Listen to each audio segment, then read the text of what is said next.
Welcome back to the channel. I missed you. So I have a lot of updates. So we are officially in the realm of spooky season, and I have many books that I have read. I know the last time I filmed, I had talked about The Woman in the Window, and that was my pick from the TBR jar. That book was okay. It filled the tropes of a mystery novel, and it filled the tropes of a modern suspense where you've got this unreliable narrator who is kind of at her downfall, and she sort of is questioning her own sanity while this murder happens. It fulfills the trope, but it wasn't my cup of tea. So that is my ultimate review of The Woman in the Window. And then, as you also probably remember, I was doing the audiobook for Billy Summers by Stephen King. That actually turned out to be quite good, and as I was finishing it, I almost broke down crying on a walk. And then I also read some more during the whole fall season. So I did the audiobook for The Night Circus by Erin Morgenstern, and I also read To Kill a Kingdom, which is a Little Mermaid retelling. It's just fantastic. And I also read Coraline by Neil Gaiman. Coraline, it was nostalgic, and I remember watching the movie growing up, and I absolutely loved it. I read a graphic novel version for a book report, so this is my first time actually reading the physical book. So that was very fun, and it just brought back a lot of really fun memories of watching the movie and just loving the story growing up. And then To Kill a Kingdom, while it was very YA-y at certain parts, or very young adult trope fulfilling, I just had a great time reading it, and it was just a nice little escape, and the world building in that was very well done. The Night Circus, on the other hand, it definitely gets points for world building, and it gets points for providing an experience. The plot, though, I do see why people enjoy it. Like, if you want to just have an experience and you don't really particularly care for any plot existing, if you just want something that you're just reading and it's like, wow, like this is a great world, I want to be in it, groovy, go for it. I found that the plot was kind of lacking, and the main romance just kind of felt forced, and what was there for the plot just felt lacklustering and kind of at points problematic. While it was very cool, and I kind of just wanted to know more, and I wanted it to kind of satiate me a little bit more, and it was kind of not fully 100% there. One of my more recent reads was Carmilla by Joseph Sheridan Le Fanu, and that for me was actually very interesting. I really did enjoy the book. It was a very neat experience to kind of, having grown up watching the web series on YouTube, it was just kind of a neat way to see, okay, where did this originally pull from, and how did this inspire Dracula? So it was very short. It was probably less than 200 pages, and I was hooked. I still think about it to this day, and yeah, I think it's probably one of my favorite books, one of my favorite horror books of all time. And there actually is another vampire book that I absolutely love called Woman Eating by Claire Coda. I actually have that on my stand of how I'm holding up this camera right now. Just hold on. See, this is literally the stack of what I have to hold this book up. And that right there is the book that I love.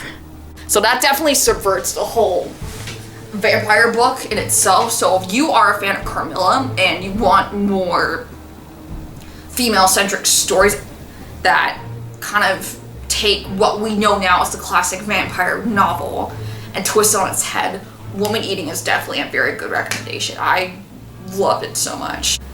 So that's probably it for what I've caught up for all my spooky TBR. So that's a lot of books that I've kind of knocked out. So I only am reading one physical book right now, and it's The Girls by Emma Cline. So this follows a kind of a fictionalized version of Charles Manson and his cult in the late 1960s. And it follows this young girl, Evie, as she's kind of coming to age. She's 14 years old, and she gets involved in this cult, and it's supposed to mirror what happened with Helter Skelter and Charles Manson and his whole violent manipulation of these young folks, and particularly these young girls. There's moments of strong writing in this, and there's good pacing somewhat, but there's just very uncomfortable parts, especially because the main character, Evie, she, like I said, Evie is 14 years old, and yeah. So yes, tread cautiously if you are going to read this book. So that's all I've got to say about that. And then right now I'm also getting through 2 audiobooks.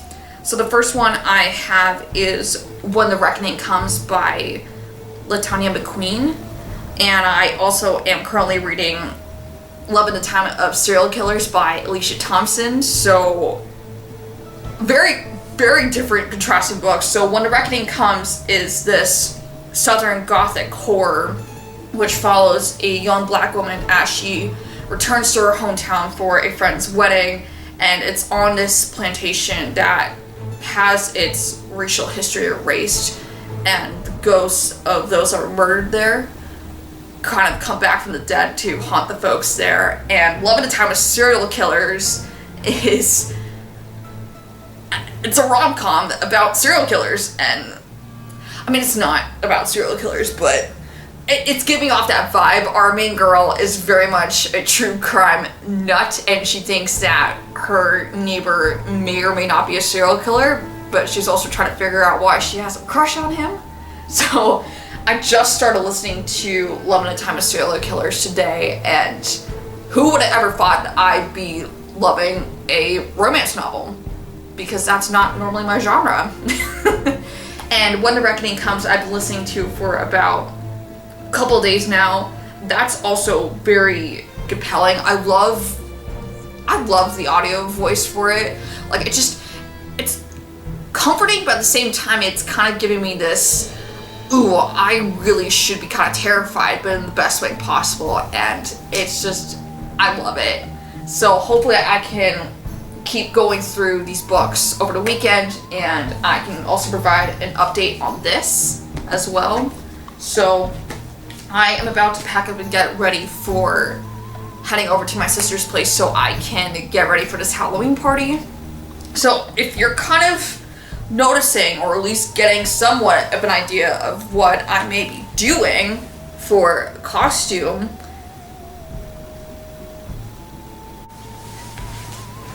I mean, I'll give you a couple seconds to guess in the comments. Alright, so I'm gonna get my stuff ready to go, and you can come with me and get ready, and then we can get spooky together.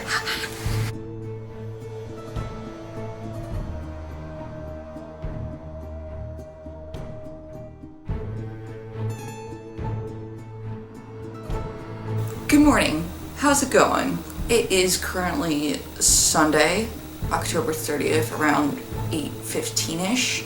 So I've been up for about an hour just having some coffee in my cute little mug. So I wasn't able to bring my camera with me to the Halloween party last night, but I wanted to kind of give you an update as to how it went. So it was very fun. Like I said, it was my first kind of Halloween party as an adult.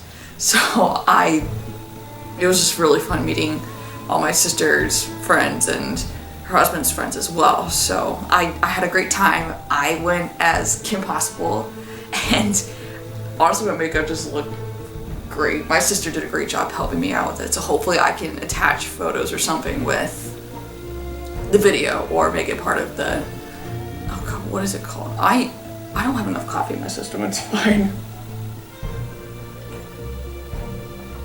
The thumbnail. That's what it is, the thumbnail.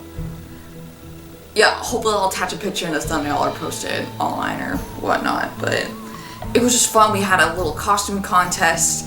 My brother-in-law won. Actually, he was one of those inflatable people that you see outside for car dealerships. It was hilarious, and my sister went as Medusa, so it was kind of fun that we all kind of just went as separate characters, but it all just went together, and it was a really great time, and I had a lot of fun.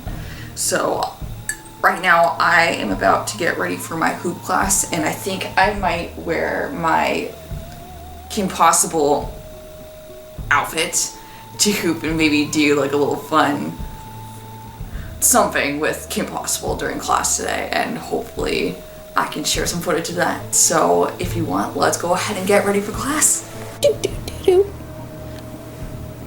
What's a sitch?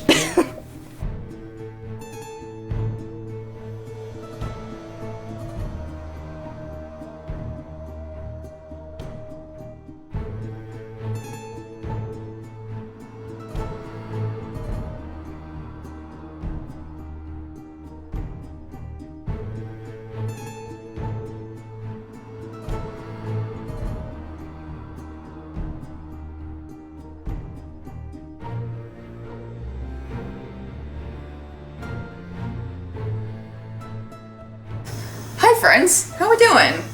Right, so I am back from class, and I went to the grocery store to go get some food for myself, and fun enough, so I have dinner with my folks tonight, so I am going to be making a pumpkin soup.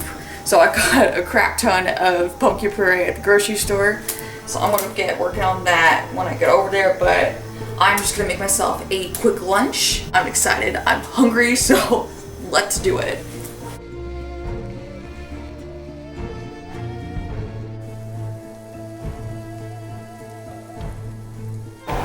Look at this masterpiece. Wow.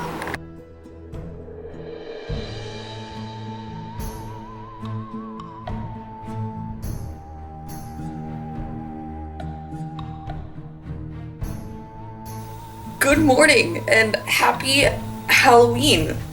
It's officially October 31st and I'm living for it. I did not think this time of year would finally come, but it did, and I'm very happy. So I've been reading The Girls by Emma Cline, and I'm almost about 300 pages into it. I think I still have like a little bit more to go. So I'm getting close to the end of this. There is beautiful prose in it, and there's a lot of similes and metaphors, but I think it kind of gets tiresome after a while, because when you first read the stuff, it's not, her way of writing is not terrible, but then it kind of grows repetitive after a while, and then the elements of this book are problematic. Yeah, I'm just gonna say it. There's statutory rape. Yeah, there's adult minor relationships, and main girl Evie is very much an unreliable narrator. I understand that a lot of it is her reflecting back on her past, so it's kind of like, okay, like what was I supposed to do? How was I supposed to know better? But at the same time, you're looking at it through the omniscient reader, and you're kind of thinking, girl, just go to therapy. Please just go to therapy. Don't join a cult. Just go to therapy. That's what we have health services for. So hopefully I can get that finished up tonight or at some point in the week. But then one of the books that I forgot to mention when I was kind of listening off the audiobooks that I read recently was Crying in H Mart by Michelle Zauner. And that was a very intriguing memoir. So it's about the lead singer for Japanese Breakfast and how her mother died of cancer and her kind of coping with the grief of it, and how she learned to reconnect with her Koreanness through food. So that was a very intriguing memoir. I did the audiobook for that and I loved it. It was a little stiff at points, but yet again, it's like Michelle Zauner isn't a professional audiobook reader. She's just a normal human being. She's a lead singer for a indie pop rock band. So yeah, and this is her memoir. It was just very unique in a way. So I really enjoyed that. I highly recommend it. So I'm about to get ready right now, but I kind of just want to give you a taste of what I'm going to be doing for tonight. I'm going to help my parents hand out candy to the kids in our neighborhood and help them sort of do the trick-or-treating aspect of it. But for work today, I'm going to be doing a little bit of Disney bounding in a way, even though this character isn't technically Disney, she's Universal. So I'm going to be doing Coraline for my Halloween costume today. I have kind of the outfits put together, so I'll kind of give you a little sneak peek before I head off today. So I'm going to go ahead and get ready. I'm not going to do makeup, I'm just going to do a plain face, but do the outfit, and I'll catch you in a little bit.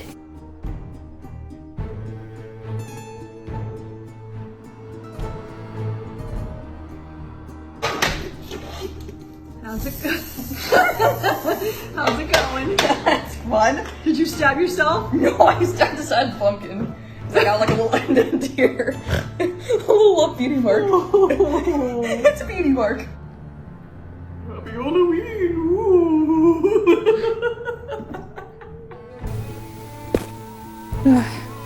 Alright, it's like almost 10:30. I was gonna try to read for a little bit when I got back, but I am too tired. And mostly I just messed around on my phone and got some work done, so hopefully I can try to read a little bit before I go to bed tonight. I'm gonna try to get some reading done before bed, but let's see how it goes.